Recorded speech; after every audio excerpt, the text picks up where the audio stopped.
And our next speaker is going to give us some ideas of where we stand in that regard. This is Tony Carvajal, who's the Executive Vice President of the Florida Chamber Foundation. The foundation is a solution development arm of the Florida Chamber. They're working in partnership with the business leaders throughout the state to advance initiatives that envision a vibrant and sustainable Florida economy. Tony's got 20 years of experience in working in this area, and the Florida Chamber's Foundation has done a fabulous job of laying out a roadmap for us for the future, and Tony's going to talk about what we're doing here in Broward County in that regard. Thank you. Tony? Thank you so much. You can pull up the slides. I want to say thank you so much for allowing me to be here. Charlie, thank you also for your kind words in the Sun Sentinel this morning. Thank you to leaders of all types, public and private, and particularly you job creators who are making this economy go. Mayor, thank you also for taking half my speech, because now I can go through very quickly. And I know that the reality, I also want to say thank you for allowing me to be outside of Tallahassee during this time of year. It's fantastic. The real reason that I'm here, as you know, is the warm-up act for our next speaker. So we're going to go quickly through a few items, but I do want to recognize a few folks that are very important to me. I see Belinda Kaiser here, Shane Strum in the back, Justin Safey. Thank you. These are folks that serve on Florida's business-led think tank, the Florida Chamber and the Florida Chamber Foundation. I want you to know that the slides I'm going to go through very quickly, but they'll be available at the Broward workshop. I also want to say thank you to those of you who have been leading the Six Pillars Initiative in this community, because not only are you the best example of how to make this work, but you're sharing the types of information that people can use to make change all the time. I'm going to weave a story with some of the things about what's going on at the state level and at the local level. And as the mayor said, there is some good news to share, and I'm very happy to report on some of those things. Over the last year, we've added close to 193,000 jobs year over year. Since December of 2010, we've added 503,000 jobs. And I apologize, my sinuses in my throat have decided to celebrate spring. So I have some water under here, and if I take a Marco Rubio moment for just a second, please forgive me. I love Marco, so please, Senator. The state's unemployment numbers of 6.1% is significantly down from, I got one, Charlie. Yeah, thank you. Significantly down from our high.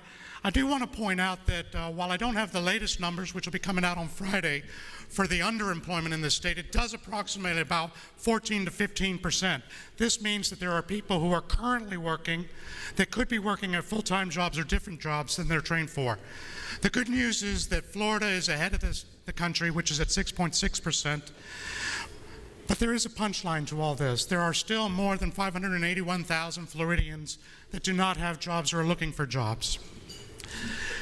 I think the governor's going to touch on some of the items that are going to relate to this next point that I'm going to tell you. There are 278,000 jobs currently open in Florida that could be filled if folks had the talent. Of those, 57,000 of them are STEM related. In Broward County, as the mayor pointed out, the unemployment rate is 5.3%. Year over year, you've added about 24,000 jobs. And since December of 2010, more than 91,000 jobs.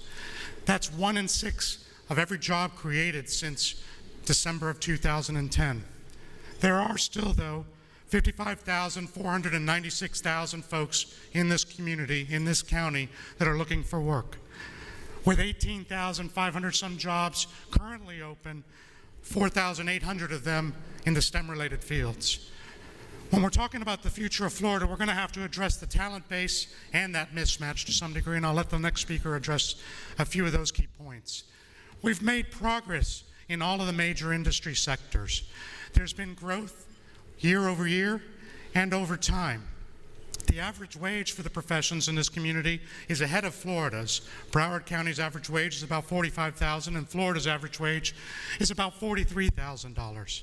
I do want to point out some of the largest growth outside of the financial activity, which includes insurance and real estate, actually came from local government in this community. And then one of the reasons that I want to take a pause just there is the community is making some investments, and I think it's important to understand what direction it's leading us in.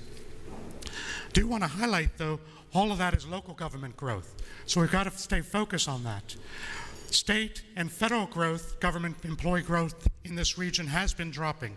Over time, we're going to want to address what's the best way to sustain a community. And as we plan for the future, we've got to think about a robust creation of jobs across our entire economy. So your industries are probably represented there, but I did want to separate two particular industries that I want to highlight. The mayor highlighted one of those in transportation and warehousing. There's been a 3% growth in trade and transportation growth in this area.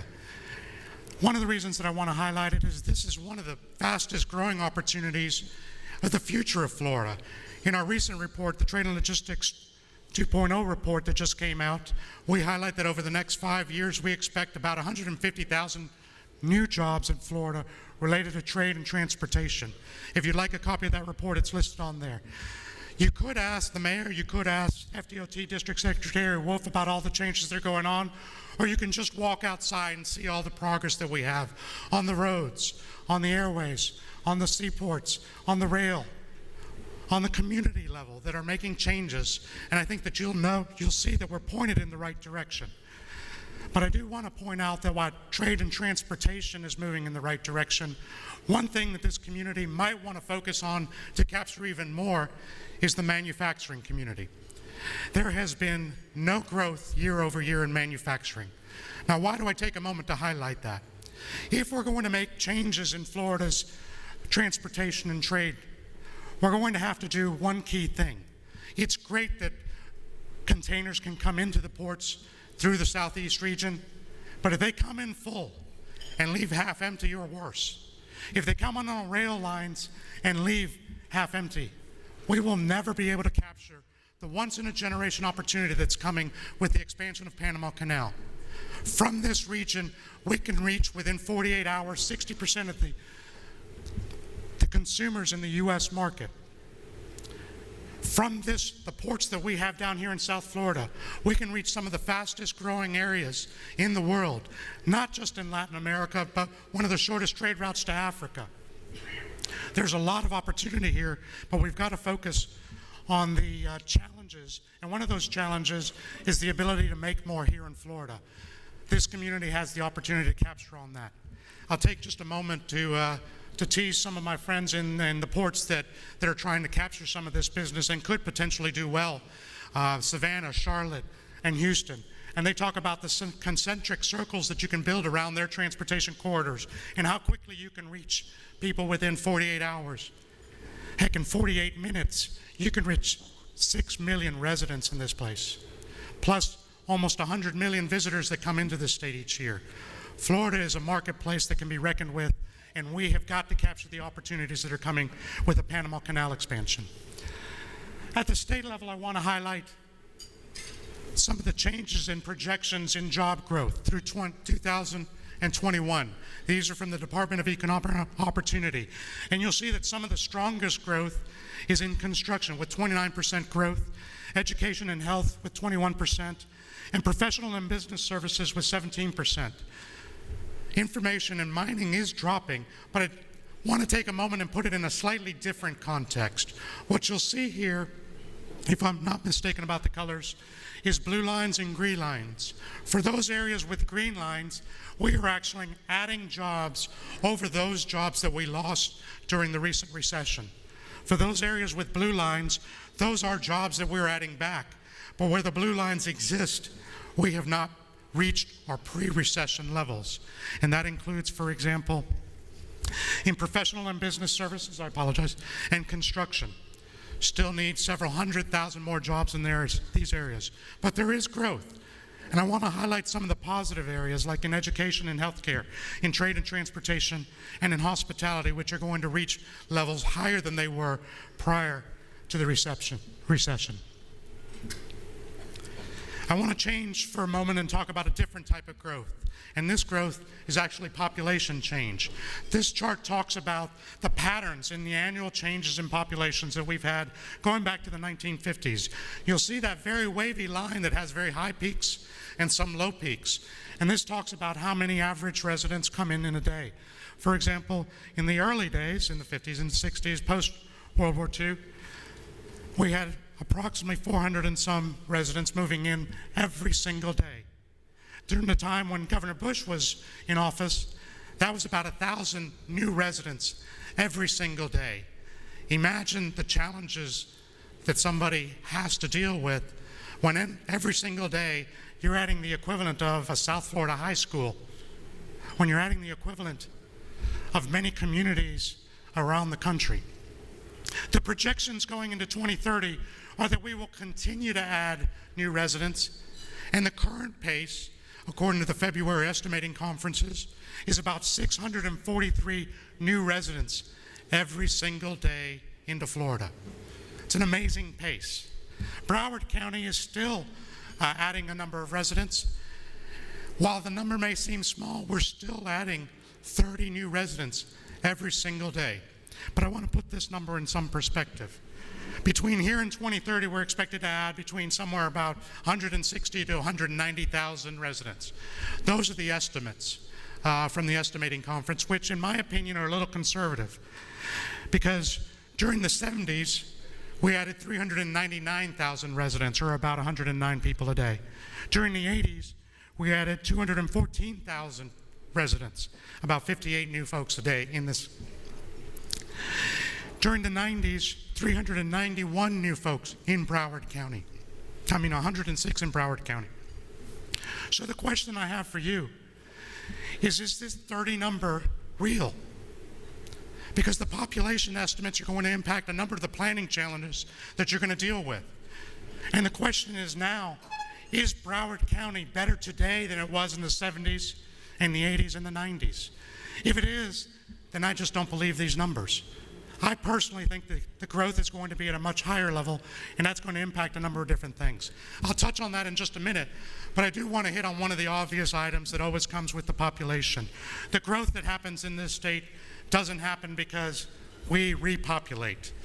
It happens because so many move into this state, and that includes in this region. For Florida's growth between here and 2030, 90% of all of our growth is net migration. That's the number of people that move into this state. Broward County, you're not going to be surprised that the migration is from a number of other Florida counties. Miami and Palm Beach, for example, are in the top 5. Orange County and Hillsborough in Central Florida are in the top 10. But sitting in 3 and 4, and actually number 7, are 3 counties that maybe some of you are familiar with. Queens County, Kings County, and Nassau County, New York. Anybody from there? Thank you for coming here and making this your home. Please, when you leave all the wealth here, make sure that it stays, and create a lot of jobs in time. Why are you coming? It's probably for the same reason that you're joining. 94 million more people each year that travel through this state, on track for 100 million. It could be the weather. I always love it when, by the way, the temperature is lower than your tax rate. That's fantastic. It's fine. About 13 million people that have moved into Broward County. I don't think it's just for the weather. I do think it's because of the business climate.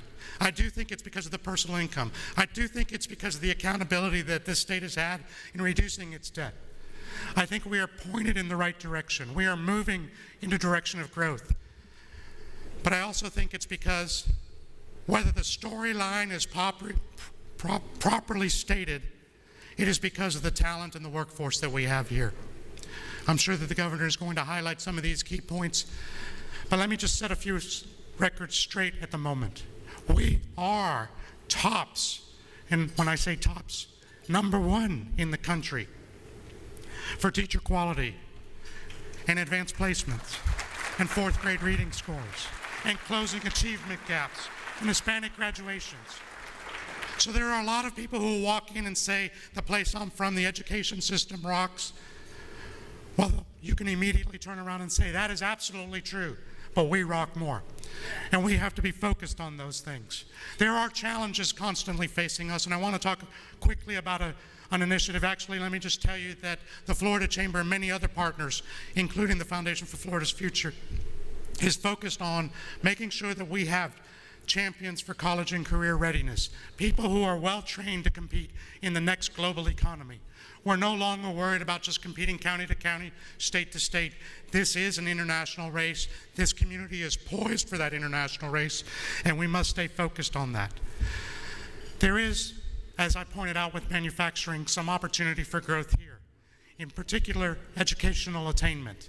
You have fantastic training facilities and educational institutions in this county and in this region. But Broward County does lag the state in educational achievement for those people with degrees. Broward County is at 29.3%. Florida is at 37%, and the U.S. is at 39%. I understand that a degree doesn't automatically qualify you for the workforce. But I think in the future, it is not likely that we can depend, or those 12% in this community that have just a high school degree or lower, that they can depend on that for carrying them forward unless we refocus our attention on developing all types of training programs and education programs that are going to carry you through not just your educational system, but through your career for the rest of your life.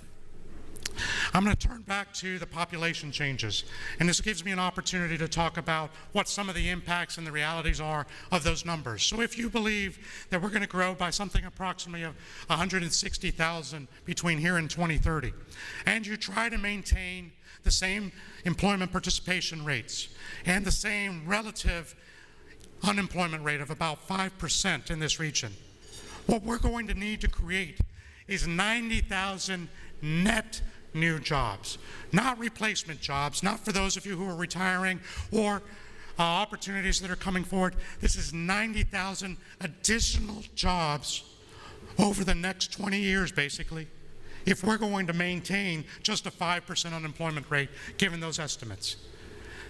Are you doing everything to plan for that direction? And what if we go back to the levels that we had before, of instead of 30 new residents per day, we're actually at 100%, tripling this number. My hats are off to you, to each and every single one of you who are job creators in this community. You are doing what is needed to buoy not only this county's recovery, but its long-term future. What comes with the population growth? Let me talk about one of the other big storylines that we've had in this state, and that's homes. And I appreciate, Mayor, you talking about how the increases in median home prices has gone year over year about 12%, and sales are increasing.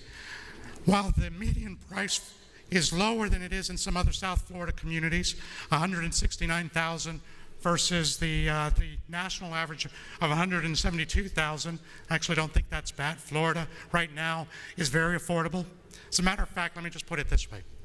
Not only are the communities, but our regions and our homes so affordable that now's the time to come in and buy and invest. Foreclosures is still an issue. Florida is still one of the highest in Broward County. 1 in 425 homes is in foreclosure. We have a 19% delinquency rate, and 25% of the homes are underwater. I will close with these comments here because it sets up our next speaker.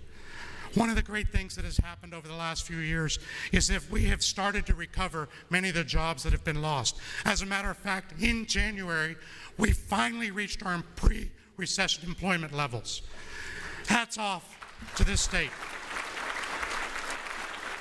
One of the reasons I want to close with this is I want to point out the graph here and the trend lines that we've got going on. Right now, our pace for employment growth in this state is about as fast as it has ever been. But one reason that it is that fast is one of Florida's greatest leaders actually diversified our economy and put us on a new direction. That early trend line there is due to you who created jobs and due to a governor with a vision. In case you're wondering, in August of last year, you actually reached your pre-recession levels. I'll end with this. Each quarter, the Florida Chamber does the right track, wrong track, and we try to assess how people in Florida are considering the future. Are we on the right path or on the wrong path? There are a lot of things that drive these things. The right path is not moving in the right direction quickly enough, but the wrong path is certainly going down. And I think that if we're going to plan for the future, this number is going to be relevant. I wonder how relevant or how quickly the right path and how low that wrong path would be if we had a great Florida leader in the White House. I don't know about that. Thank you so much for everything that you're doing. Thank you so much for the changes that are going in this county. Thanks, Charlie.